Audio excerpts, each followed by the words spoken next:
الحمدللہ رب العالمین الصلاة والسلام علی سید المرسلین اما بعد فاعوذ باللہ من الشیطان الرجیم بسم اللہ الرحمن الرحیم۔ تمام ویورز جو ہیں خیر و عافیت سے ہوں گے۔ دعا ہے کہ رب تعالیٰ آج کے اس بابرکت دن کے صدقے ہم سب کی بے حساب بخشش فرمائے۔ ایمان کس طرح سے کامل ہونا چاہیے، اس سے پہلے کہ میں احادیث آپ کے سامنے پیش کروں، اس کا ایمان کامل نہیں جو امانت دار نہیں۔ الحمدللہ رب العالمین الصلاة والسلام علی سید المرسلین اما بعد فاعوذ باللہ من الشیطان الرجیم بسم اللہ الرحمن الرحیم۔ السلام علیکم ورحمۃ اللہ وبرکاتہ۔ امید ہے کہ تمام ویورز جو ہیں خیر و عافیت سے ہوں گے۔ دعا ہے کہ رب تعالیٰ آج کے اس بابرکت دن کے صدقے ہم سب کی بے حساب بخشش فرمائے۔ ایک بار پھر آپ کی خدمت میں حاضر ہوئے ہیں۔ آج ہم نے جو گفتگو کرنی ہے کامل ایمان پر، کہ مومن کا ایمان کس طرح سے کامل ہونا چاہیے، اس سے پہلے کہ میں احادیث آپ کے سامنے پیش کروں، ایک بڑا ہی خوبصورت واقعہ آپ کو سناتے ہیں تاکہ یہ واقعہ سن کر ہمارا ایمان اور ایمانی جذبہ یہ بڑھ جائے، پختہ ہو جائے۔ واجب الاحترام دوستوں، بزرگوں، بھائیوں، حضرت عبد الواحد بن زید آپ فرماتے ہیں کہ میں ایک بار سمندری سفر پر تھا، بحری جہاز میں ہم سفر کر رہے تھے کہ طوفانی ہواؤں نے ہمیں آ گھیرا اور ہواؤں نے ہمارے جہاز کا رخ تبدیل کر کے ایک سنسان جزیرے تک پہنچا دیا۔ جب ہم اس جزیرے تک پہنچے تو دیکھتے کیا ہیں کہ وہاں پر ایک مشرک جو ہے وہ غیر اللہ کی عبادت میں مصروف تھا۔ اب ہم جب وہاں سے چلنے لگے تو ہم نے یہ کہا کہ ہم اس مشرک کو اپنے ساتھ نہیں لیں گے۔ تو مشرک نے سوال کیا کہ تم کون ہو، تم کس کی عبادت کرتے ہو؟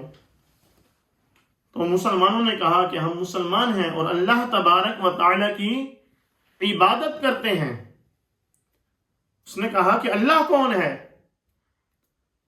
ہم نے کہا کہ اللہ وہ ہے کہ جس کا عرش آسمانوں پر ہے اور اس کی حکومت زمین پر بھی ہے، پوری کائنات پر بھی ہے۔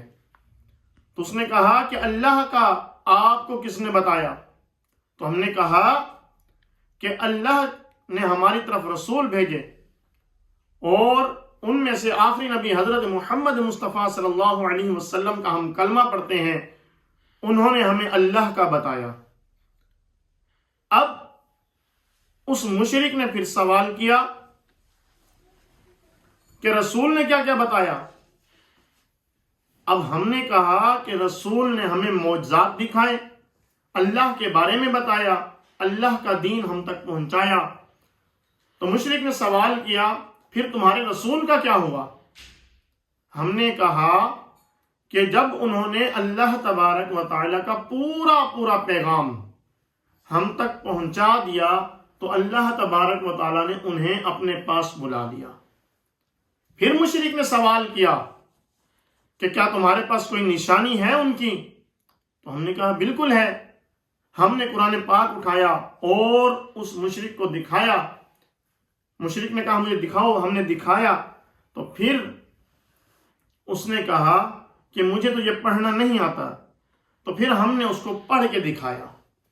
اب ہم جیسے جیسے قرآن پاک کی تلاوت کرتے چلے گئے تو وہ قرآن پاک کے جو حروف ہیں اس مشرک کے دل میں تاثیر کا تیر بن کر پیوست ہوتے چلے گئے۔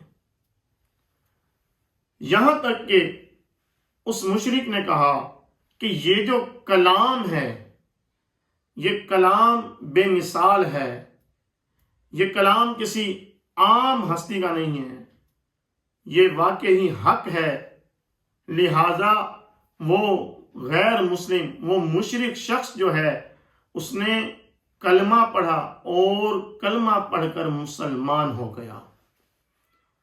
اب غور کریں کہ قرآن پاک کی تلاوت کی کیا شان ہے، کیا مقام ہے۔ اگر انسان خود پڑھتا ہے تو ایک ایک حرف کے بدلے ایک ایک نیکی ملتی ہے، ٹھیک ہے۔ اب رمضان المبارک میں جبکہ ہر نیکی کا ثواب اجر جو ہے 70 گنا بڑھا دیا جاتا ہے، تو رمضان المبارک میں جب ہم تلاوت کریں گے تو ہمیں ایک حرف کے بدلے ایک نیکی نہیں بلکہ 70 نیکیاں ملیں گی۔ تو ہمیں چاہیے کہ قرآن پاک کی تلاوت کیا کریں، زیادہ سے زیادہ کیا کریں۔ بہرحال میں اپنے ٹاپک کی طرف آگے چلتا ہوں۔ تو پھر اس کے بعد ہم نے اس غیر مسلم جو تھا، نیو مسلمان ہوا، اس کو ہم نے اپنے ساتھ بحری جہاز میں لیا اور سفر شروع کر دیا۔ چلتے چلتے رات ہو گئی، ہم لوگ اپنے بستروں کی طرف چلے تو اس شخص نے پوچھا جو نیا نیا مسلمان ہوا تھا، اس نے کہا کہ جس کا تم نے کلمہ پڑھایا، جس رب کی تم نے مجھے پہچان کرائی، کیا وہ رب جو ہے وہ بھی سوتا ہے؟ ہم نے کہا کہ نہیں، وہ سوتا نہیں، اس کو نہ اونگ آتی ہے نہ نیند۔ تو اس نے کہا کہ ہم پھر کیسے بندے ہوئے جو اپنے مالک کے سامنے سو رہے ہوں؟ یہ ہمیں تو زیب نہیں دیتا۔ تو وہ شخص جو ہے، وہ جو نیا مسلمان ہوا، وہ پوری رات جاگتا رہا اور روتا رہا، رو رو کر رب تعالیٰ کی بارگاہ میں گریہ وزاری کرتا رہا، اور اسی طرح سے اس نے پوری رات کھڑے ہو کر رو رو کر گزار دی۔ پھر فرماتے ہیں کہ صبح ہوئی، جہاز اپنی منزل کی طرف رواں دواں تھا۔ جب ہم لوگ اپنے اپنے ٹھکانوں تک پہنچے، ہم لوگ اپنے شہر تک پہنچے، اور اس شخص نے جب وہاں سے نیچے اترے ہم لوگ اور وہ شخص بھی اترا، تو ہم سب مسلمانوں نے پیسے اکٹھے کیے اور اس شخص کو دینے چاہے۔ جب ہم دینے لگے تو اس نے کہا یہ کیا کر رہے ہو؟ ہم نے کہا کہ یہ ہم آپ کی مدد کر رہے ہیں۔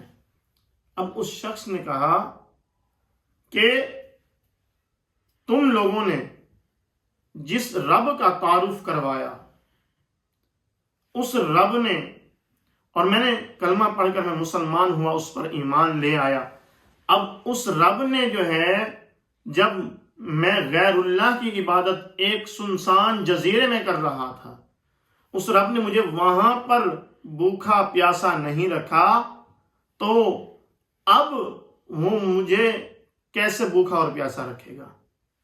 یہ کہہ کر اس نے ہماری رقم جو ہے ہمیں واپس لوٹا دی۔ تو واجب الاحترام دوستوں، بزرگوں، بھائیوں، یہ ہوتا ہے ایمان کامل، یہ ہوتا ہے یقین کامل، یہ اللہ تبارک و تعالیٰ پر پکا بھروسہ اس کو کہتے ہیں کہ ہر چیز کو ٹھکرا دیا گیا اللہ کی رضا کے لیے، اور یہ عقیدہ ہے کہ ہمیں ہمارے رزق کا ذمہ رب تعالیٰ نے لیا ہے، اس نے ہمیں رزق دینا ہے۔ تو پھر ہم کیسے مسلمان ہیں کہ جو رمضان المبارک میں، ویسے بھی عام روٹین میں بھی رمضان المبارک میں ہم روزہ اس لیے نہیں رکھتے کہ روزہ رکھیں گے اور کام نہیں کر سکیں گے، جب کام نہیں کریں گے تو مال کیسے کمائیں گے، اور اپنے گھر میں بچوں کو کیا کھلائیں گے اور ہم خود کیا کھائیں گے؟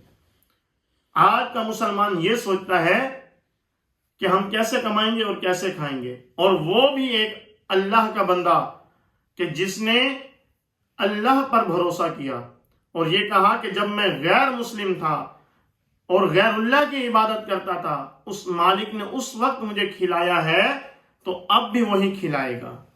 اور آج کا مسلمان اپنی دکان بند کر کے مسجد کی طرف نہیں جاتا، نماز کے لیے نہیں جاتا صرف اس لیے کہ جتنی دیر دکان بند رہے گی میرا مال کم ہوگا، میرے کسٹمر اور جگہ چلے جائیں گے، میرے گاہک اور دکاندار سے خریداری کریں گے، صرف اس لیے وہ اپنی دکان بند کر کے مسجد کی طرف نہیں جاتا۔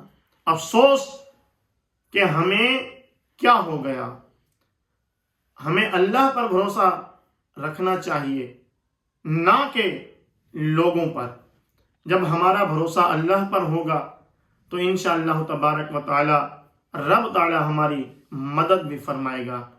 اب مومن جو ہے اس کو کیسا ہونا چاہیے، اس کو کیا کرنا چاہیے، کامل مومن کب ہوگا؟ اللہ تبارک و تعالی نے قرآن مجید میں ارشاد فرمایا، یا ایھا الذین آمنوا آمنو، اے وہ لوگوں جو ایمان لائے، ایمان رکھو۔ اللہ تبارک و تعالیٰ نے قرآن پاک میں فرمایا کہ اے وہ لوگوں جو ایمان لائے، یعنی کہ جو ایمان لائے وہی ایمان رکھیں۔ تو واجب الاحترام دوستوں، بزرگوں، بھائیوں، ہم وہ ایمان کیسے رکھیں گے؟ ہم کامل مومن کب بنیں گے؟ کیسے بنیں گے؟ ہمیں اللہ پر بھروسہ کب ہوگا اور کامل مومن ہم کیسے بنیں گے؟ آئیے آقا صلی اللہ علیہ وسلم کے فرامین سنتے ہیں اور ان پر عمل بھی کریں گے انشاءاللہ۔ واجب الاحترام دوستوں، بزرگوں، بھائیوں، فرمان آخری نبی مکی مدنی سلطان رحمت عالمیان صلی اللہ علیہ وسلم فرماتے ہیں کہ بندہ اس وقت تک مومن نہیں ہو سکتا، بندہ اس وقت تک مومن نہیں ہو سکتا جب تک وہ اپنے مسلمان بھائی کے لیے وہ پسند نہ کرے جو اپنے لیے کرتا ہے۔ اب غور کریں کہ ہم اپنے لیے کیا پسند کرتے ہیں اور اپنے مسلمان بھائی کے لیے کیا پسند کرتے ہیں۔ اگر ہم اپنے لیے جو اچھی چیز پسند کرتے ہیں مسلمان کے لیے وہ نہیں کرتے تو سمجھ لیں کہ ہم کامل مومن نہیں ہیں، ہم کامل مومن نہیں ہیں۔ تو اگر ہم اپنے لیے اچھا سوٹ پسند کرتے ہیں تو اپنے مسلمان بھائی کے لیے بھی وہی کریں۔ اگر ہم خود نماز پڑھنا پسند کرتے ہیں تو اپنے مسلمان بھائی کو بھی نماز کی دعوت دیں، نماز کی طرف لائیں۔ اگر ہم گناہوں سے بچنا پسند کرتے ہیں تو اپنے مسلمان بھائی کو بھی گناہوں سے بچنے کی دعوت دیں، اس کو نیکی کی دعوت دیں، اس کو نیکی کی طرف لائیں، گناہوں سے بچنے کی دعوت دیں۔ اگر ہم اپنے لیے یہ پسند کرتے ہیں کہ ہم یہ چیز کھائیں، گوشت کھائیں یا اچھی چیز کوئی کھائیں، تو ہمیں چاہیے کہ ہم اپنے مسلمان بھائی کے لیے بھی وہی پسند کریں۔ تو واجب الاحترام دوستوں، بزرگوں، بھائیوں، یہ کامل مومن ہونے کے لیے ہمیں یہ کرنا پڑے گا۔ اسی طرح سے پھر آقا صلی اللہ علیہ وسلم نے ایک اور جگہ فرمایا، اس کا ایمان کامل نہیں جو امانت دار نہیں۔ آئیے ذرا غور کریں کہ ہم میں سے کون کون امانت دار ہے۔ اگر ہمارے پاس کوئی امانت رکھ کر جاتا ہے تو ہم اس کی امانت کی کہاں تک حفاظت کرتے ہیں، کہاں تک اس کا خیال کرتے ہیں، اس میں خیانت تو نہیں کرتے۔ اگر خیانت کرتے ہیں، امانت کو امانت نہیں سمجھتے تو سمجھ لیں ہمارا ایمان کامل نہیں۔ اسی طرح سے آقا صلی اللہ علیہ وسلم نے ایک اور جگہ فرمایا، دھوکہ دینے والا مومن کو یہ اخلاق مومن کا اخلاق نہیں، دھوکہ دینا یہ مومن کے اخلاق میں شامل نہیں۔ اسی طرح سے ایک اور جگہ پر فرمایا، اس کا کوئی دین نہیں جو وعدے کی پابندی نہیں کرتا۔ اسی طرح سے فرمایا کہ مومن جو ہے وہ طعنہ نہیں دیتا اور نہ ہی کسی پر لعنت کرتا ہے اور نہ ہی گالیاں دیتا ہے اور نہ ہی فاحش گفتگو کرتا ہے۔ اسی طرح سے آقا صلی اللہ علیہ وسلم نے فرمایا کہ جس کے شر سے اس کا پڑوسی محفوظ نہیں وہ کامل مومن نہیں۔ واجب الاحترام دوستوں، بزرگوں، بھائیوں، دعا ہے کہ رب تعالی ہمیں کامل مومن بننے کی توفیق عطا فرمائے اور جو احادیث ہم نے سنی ان پر عمل کرنے کی توفیق عطا فرمائے۔ آمین آمین بجاہ النبی الامین صلی اللہ علیہ وسلم۔ تمام دوستوں سے گزارش ہے کہ ہمارے چینل کو سبسکرائب کر دیں اور بیل آئیکن کو پریس کر دیں اور اس ویڈیو کو زیادہ سے زیادہ شیئر کریں تاکہ مسلمان اس سے زیادہ فائدہ اٹھا سکیں۔